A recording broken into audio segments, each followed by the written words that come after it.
Today, I'll show you how to customize event colors in Google Calendar. By the end of this video, you'll know exactly how to create and apply your own custom colors so your calendar is easier to read and organize at a glance. First, open your web browser and go to calendar.google.com. Make sure you're signed into the Google account that you actually use for your events. Once the page loads, you should see your main calendar view along with a sidebar on the left. On the left side of the screen, look for the section labeled My Calendars. This is usually underneath the mini monthly calendar. If you don't see it right away, you might need to hover your mouse over that area or click the little arrow to expand the list.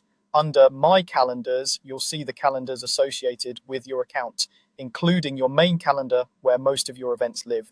Find the calendar whose events you want to recolor. This is often just labeled with your email address or events. Move your mouse over that calendar name and you'll notice 3 vertical dots appear to the right. These dots open the options menu for that specific calendar. Click on the 3 dots next to your events calendar. A small menu will pop up showing a row or grid of color options. These are Google's default colors.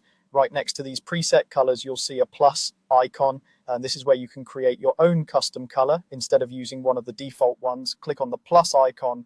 A color picker window will open. Here, you can either drag around the color field and slider to find a shade you like, or if you already know the exact color code you want to use, you can type in a hex code. Take a moment to choose a color that stands out but is still easy on your eyes. For example, you might pick a softer color for personal events and a brighter one for important deadlines so they're easy to tell apart.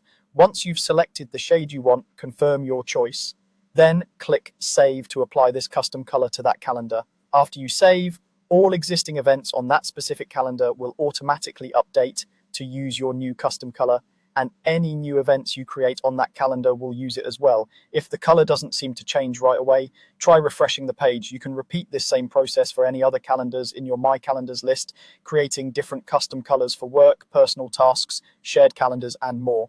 And that's it. You've just customized your event colors in Google Calendar, making it much easier to scan your schedule and understand what's coming up at a glance.